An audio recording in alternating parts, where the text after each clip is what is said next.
നിങ്ങൾ ആരാണ് ഇത് ഈ നന്ദഗോവിന്ദ ഭജൻസിനെ ബഹിഷ്കരിക്കണമെന്നോ അവരുടെ പരിപാടിയെ തടയണമെന്നോ ഏത് ഹൈന്ദവ സംഘടന ആവശ്യപ്പെട്ടിട്ടുണ്ട്? അവർ കാണിച്ച അനൗചിത്യത്തിനെ ചൂണ്ടിക്കാണിക്കുക മാത്രമാണ് ശ്രീ മഞ്ജുഷ് ഈ ചർച്ചയുടെ തുടക്കം മുതൽ ഉദ്ദേശിക്കുന്നത്. ബാക്കി മതങ്ങളുടെയൊക്കെ ഏതെങ്കിലും ചൂണ്ടിക്കാണിക്കുമ്പോൾ അതൊക്കെ സങ്കുചിതം, ബാക്കിയൊക്കെ പ്രശ്നം എന്ന രീതി പറഞ്ഞത് ശരിയല്ല. ഈ നെയ്യാറ്റിൻകര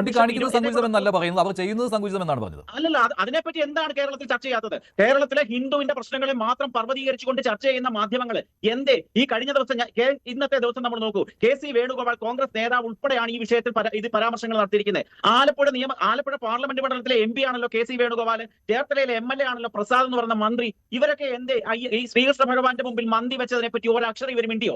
ആർജവുമില്ലാത്തതുകൊണ്ട് അവർ മിണ്ടിയില്ല. നമ്മൾ ഇതേ ഫ്ലോറിൽ ചർച്ച ചെയ്ത വിഷയമാണ് കേട്ടോ അത്. ചർച്ച ചെയ്യാത്തതെന്നാണ് കേരളത്തിലെ മാധ്യമങ്ങൾ. ഞങ്ങൾ ചർച്ച ചെയ്തു, ഞാൻ ചർച്ച ചെയ്തു ആ വിഷയം. വിഷയത്തെ അടിസ്ഥാനമാക്കിയാണ് നിലപാടെടുക്കുന്നത്. ബന്ധപ്പെട്ട ചർച്ച വന്നു. ശ്രീ ഷാബു പ്രസാദും അന്നിവിടെ പറഞ്ഞിരുന്നു, അന്ന് ഇതേ ഫ്ലോറിൽ പറഞ്ഞിരുന്നു എന്തുകൊണ്ടാണ് വ്യവസ്ഥാപിത രാഷ്ട്രീയ കക്ഷികൾ ഇക്കാര്യത്തിൽ അഭിപ്രായം പറയാത്തത്, അവർ മിണ്ടാതിരിക്കുന്നത് എന്ന്. അത് തന്നെയാണ് താങ്കൾ ഇപ്പോൾ പറഞ്ഞ കെ.സി. വേണുഗോപാലിന്റെ കാര്യം. എന്നെ ഒന്ന് ആ കണ്ടിന്യൂറ്റി താങ്കൾ ഈ കാര്യം എന്റെ നേരെ വിമർശനം ഉന്നയിച്ചുകൊണ്ടാണ് ഞാൻ പറഞ്ഞത്. ഇല്ലില്ല, താങ്കളുടെ നേരെയല്ല. കേരളത്തിലെ മാധ്യമങ്ങളുടെ ഇരട്ടത്താപ്പ്, കേരളത്തിലെ ഹിന്ദുത്വം ഏതെങ്കിലും വെല്ലുവിളികൾ നേരിടുമ്പോൾ അതിനെപ്പറ്റി ചർച്ച ചെയ്യാനോ ഒരു പ്രതികരണം നടത്താനോ കേരളത്തിലെ മതേതരത്വം 3 നേരവും പുഴുങ്ങി തിന്നുന്ന കക്ഷികൾ തയ്യാറാവാത്തതിന്റെ വിഷമമാണ്. ചർച്ച ചെയ്ത കാര്യം ഞാൻ ഒരു തവണ ഓർമ്മിപ്പിച്ചു കേട്ടോ.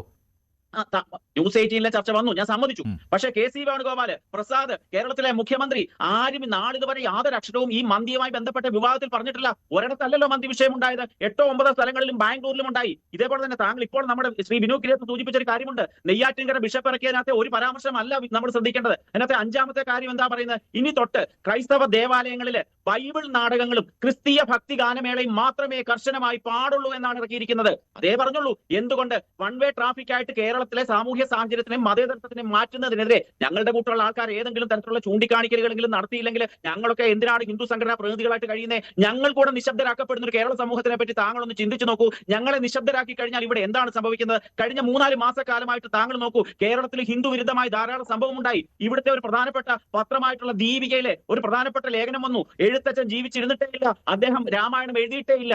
ഒരാൾ എഴുതിയ വിനോയ് തോമസ് എന്ന് പറഞ്ഞ ചുരുളി എന്ന് പറയുന്ന സിനിമയിലെ ഏറ്റവും കൂടുതൽ തെറി എഴുതിയ തെറിയച്ഛൻ അവാർഡ് മേടിക്കേണ്ട വ്യക്തിയാണ് അദ്ദേഹം എഴുതിയ ലേഖനമാണ്. നമ്മൾ എത്ര നിസ്സാരമായിട്ട് എത്ര ഹിന്ദു സംഘടനകൾ ഏറ്റെടുത്തു. ഞങ്ങളുടെ കൂട്ടുള്ള കുറച്ചുപേർ ഇത്തരത്തിലുള്ള കാര്യങ്ങളിൽ നിന്ന് പ്രതികരിക്കാനുള്ള ശക്തിയെങ്കിലും ഞങ്ങൾ കേരള സമൂഹത്തിൽ കാണിക്കുന്നുണ്ടല്ലോ. കേരളത്തിലെ ഇടതു മുന്നണിയുടെയും വലതു മുന്നണിയുടെയും മതേതരത്വ നേതാക്കന്മാർ ഈ വിഷയം പറയില്ല. നിങ്ങൾ നോക്കൂ, ക്രിസ്തുവെ ജീവിച്ചിട്ടിരുന്നിട്ടില്ല, ബൈബിള് കള്ളക്കഥയാണ്, മുഹമ്മദ് നബി എന്ന് പറയുന്ന കള്ള ആശയമാണ്, ഖുർആൻ എന്ന് പറയുന്ന കള്ളമാണ് എന്ന് ഞങ്ങൾ ആരെങ്കിലും പറയുകയാണെങ്കിലും നിങ്ങൾ ഉൾപ്പെടെയുള്ള കേരളത്തിലെ എല്ലാ മാധ്യമങ്ങളും നാളെ ചർച്ച ചെയ്യുന്ന വിഷയം അതാണ്. എന്റെ മലയാള ഭാഷയുടെ പിതാവായിട്ടുള്ള എഴുത്തച്ഛൻ, അദ്ദേഹത്തിന്റെ പേരിൽ സംസ്ഥാന സർക്കാർ അവാർഡ് കൊടുക്കുന്നു, അദ്ദേഹമാണ് രാമായണം എഴുതിയത് എന്ന എല്ലാ ജനങ്ങളുടെയും വിശ്വാസമാണ്. അതൊരു യാഥാർത്ഥ്യമാണ്.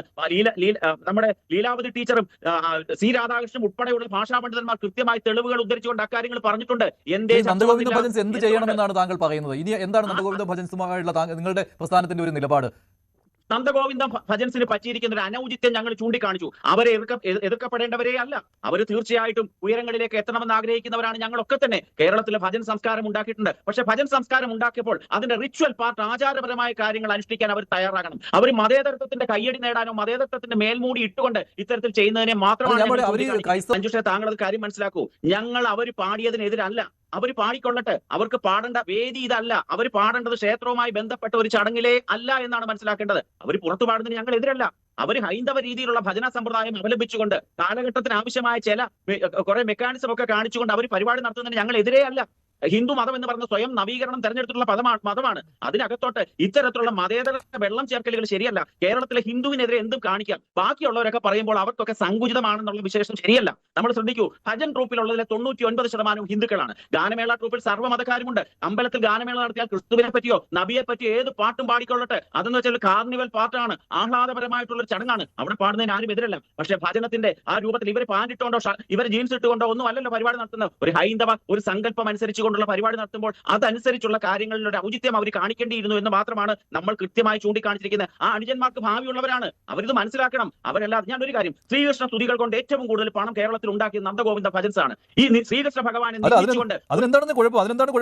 ഒരു ചെറിയ സെന്റൻസ് പൂർത്തിയാക്കൊള്ളട്ടെ. ശ്രീകൃഷ്ണനെ അപമാനിച്ചുകൊണ്ട് ഈ മന്തിയുടെ പരസ്യത്തിൽ അവതരിപ്പിച്ചപ്പോൾ അതിനകത്ത് ഏതെങ്കിലും ഒരു ഗായകൻ ഒരു കമന്റ് ഇട്ടോ അത് തെറ്റായിപ്പോ എനിക്ക്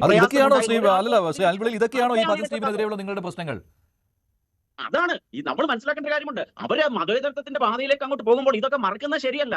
ഇരിക്കുന്ന കൊമ്പ് മുറിക്കരുത്. അവർ തീർച്ചയായിട്ടും നല്ല കുട്ടികളാണ്. അല്ല, ശരി, അവരുടെ ഇവരൊരു ഗണഗീതം പാടുന്നു ഭാരതാംബയെ വർണ്ണിച്ചുകൊണ്ട്. അത് പാടിയപ്പോൾ ഇവിടുത്തെ ഈ മതേതരത്വക്കാരുടെ എന്താ ഇളകിപ്പോയത്? അന്ന് അവരെ എതിർക്കപ്പെട്ടു. ഇന്ന് അവർ പാടിയപ്പോൾ, ക്രൈസ്തവ ഗാനം പാടിയപ്പോൾ മതേതരത്വത്തിന്റെ വർണ്ണാഭമായ ശോഭകൾ ഇവർ ഉയർത്തി എന്ന് പറയുന്നിടത്താണ്. ഇവർ വിചാരിച്ചാൽ, നന്ദഗോവിന്ദമല്ല, ലോകത്ത് ആര് വിചാരിച്ചാൽ പോലും ഹിന്ദുത്വത്തെ തകർക്കാനൊക്കത്തില്ല. മറ്റൊരു വാദമുണ്ട്, ഈ ശബരിമല ധർമ്മശാസ്താവിനെ ഉറക്കുന്നത് അയ്യപ്പന്റെ ഹരിവരാസനം കൊണ്ടാണ്. യേശുദാസ് ജനിക്കുന്നതിന് മുമ്പും ഹരിവരാസനം എഴുതപ്പെട്ടതിന് മുമ്പും ഒന്നും അയ്യപ്പൻ ഉറങ്ങിയിട്ടില്ലെന്നാണ് ഇവർ പറഞ്ഞാൽ കേട്ടുന്നത്. അതെന്തൊരു മര്യാദകേടാണ്.